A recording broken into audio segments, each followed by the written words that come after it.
Okay, so you've poured hours, maybe weeks, into perfecting your automated trading strategy. Your expert advisor, your EA, it's all set. You're probably picturing those trades executing flawlessly, profits rolling in. But hang on a second. What if I told you that your brilliant algorithm isn't the only thing driving your success? There's something else, something foundational that often gets missed. Well, it's fascinating, isn't it, how traders can get so deep into the weeds with their code, tweaking every little parameter, but they sometimes, overlook the actual rails the train runs on, like Yeah. having this amazing engine but forgetting about the track itself. Exactly. That's a perfect analogy. So today we're doing a deep dive into something absolutely crucial for automated trading, your relationship with your broker.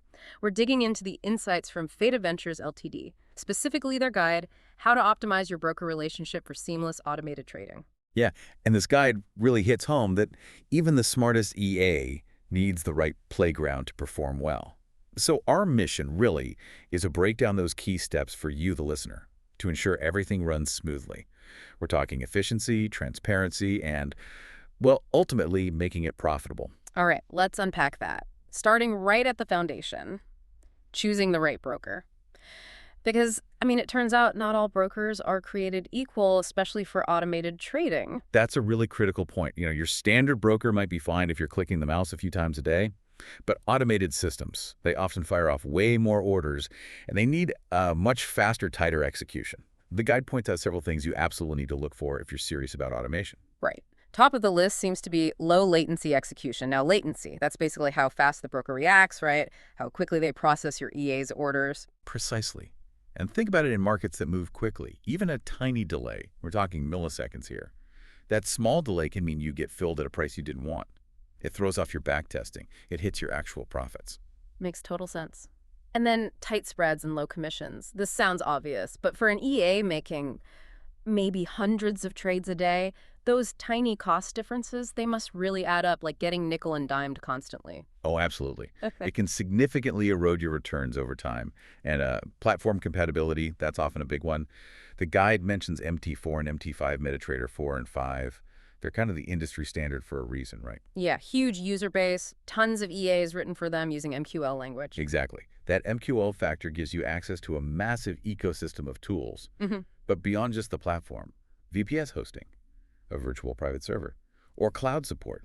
Why is that so vital? Well, your EA needs to be on 24/7, basically, ready to trade whenever an opportunity pops up, even if your home PC is off. A VPS gives you that constant, stable connection. Spot on. And reliability, broker uptime, fast order processing. Sure. If their system keeps glitching or orders lag. And then your fancy EA is just sitting there, useless. That race car stuck in traffic. It's a great way to put it. And Faida Ventures, they actually mentioned scope markets as an example, someone they favor for having that robust infrastructure needed for, like high-frequency stuff. It suggests that, for serious players, focusing on brokers with almost institutional-grade tech is probably the way to go. Okay, so step one, pick the right broker, one built for automation. Got Yeah. it. But you mentioned the relationship doesn't end there. Fata Ventures talks about clear communication. Sounds simple, but maybe it's easily overlooked. It really is. You're running this automated system. Things can go sideways anytime, right? Technical hiccups, weird market moves, even just needing clarity on your account, being able to get hold of support quickly. That can be the difference between a small blip and a significant loss. So practically speaking, how do you foster that good communication? The guide suggests asking for a dedicated account manager, if that's an option. Why helps? Well, having one person who knows your setup, knows your needs, it just cuts through the noise. You're not re-explaining yourself every single time. It generally means faster, more effective help when you need it. Right, a familiar contact. Makes sense. And for quick things, live chat or ticket systems. Yeah, for those immediate what's going on Yeah. moments. But also staying informed. The guide stresses keeping up with maintenance schedules, news events, changes in trading conditions. Why is that proactive awareness so important for an automated system? Because all those things can directly mess with your EA. Knowing about server maintenance lets you switch it off beforehand, avoid errors. Knowing a big news event is coming might mean you want to, say, tweak risk settings or even pause the EA if it's sensitive to volatility. Ah, okay, so it's about anticipating disruptions, not just reacting. And the Mhm. bottom line for communication, It's about speed. When things go wrong, and sometimes they will, fast communication means fast diagnosis, fast fixes. Less downtime, fewer potential losses. Simple as that. Okay, solid broker, good communication lines open. What's next in optimizing this whole environment for the EA? So the next piece, according to the guide, is really about syncing up your trading environment, making sure everything's humming along perfectly. Automated trading really hinges on two things: stable, real-time data feeds, and super fast execution. Any glitch, any lag here, it just undermines the whole strategy. And how do we actually achieve that sync? Faida mentions, again, the VPS, using the brokers or your own, but making sure it's physically close to their servers. Exactly. It's all about cutting down that latency, that travel time for the signals. The shorter the distance, the faster the order gets processed. But it's also about monitoring performance. The guide talks about keeping an eye on things like slippage. Can you break down slippage quickly? Sure.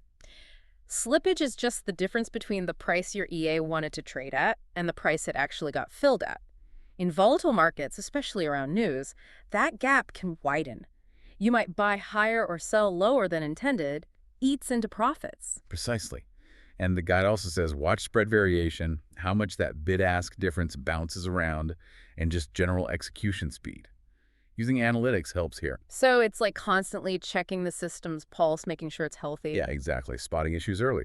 Because, like the guide says, in these markets, milliseconds genuinely matter. It can be the difference between a winning trade and a losing one. It's that fine. Right. Now, something that definitely impacts the bottom line, costs, fees. Faida Ventures really emphasizes looking beyond just the headline commission number. Oh, definitely. This is where traders can get caught out. Small fee differences, especially if your EA is very active, they just compound massively over time. You really need to dig into the details of the cost structure. Okay, so what specific questions should you be asking your broker about fees? Well, first, commissions. Are they fixed per trade or are they based on volume? That impacts different strategies differently. Then spreads. What are they typically? But crucially, how much do they widen during volatile periods like big news releases? That spread blowout can kill profitability. Okay, what else? Overnight swaps. If your EA holds trades overnight, you need to know those interest charges. And check for inactivity fees too, just in case. So the overall aim, as Faida points out, is basically matching your EA's trading style, how often it trades, how long it holds, with the broker's pricing model so it's cost effective. Exactly. You don't want your strategy's edge just being eaten up by fees you didn't properly account for. It's about that efficiency again, making sure the cost of business doesn't wipe out the profit potential. Makes perfect sense. And finally, maybe the most important piece of the puzzle, safety, security of funds, compliance. Faida Ventures really flags this as non-negotiable. Absolutely paramount. Look, any profits your EA makes are completely meaningless if your actual capital isn't safe, right? You need total confidence here. The guide lists some key things to look for in a trustworthy broker. What are those key indicators for security and compliance? Number one, segregation of client funds. Your money needs to be held totally separate from the broker's own operational cash. That protects you if the broker hits trouble. Second, regulation. Are they overseen by a reputable body? Yeah. Like the FCA in the UK, CISCC in Cyprus, CMA in Kenya, or others depending on the region.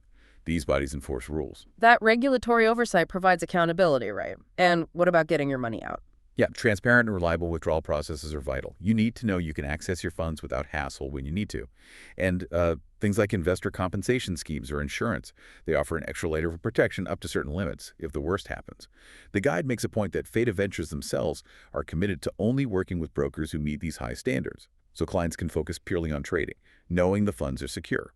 Okay, so wrapping up this deep dive on optimizing that broker relationship for automated trading, it's crystal clear this isn't just some minor tweak, it's fundamental. Absolutely. It's about building that solid, reliable foundation for your automated strategies to actually work properly and safely. We've covered choosing brokers built for automation, the importance of clear communication, syncing your environment for speed, really understanding the fee structure. And crucially, prioritizing fund security and regulation.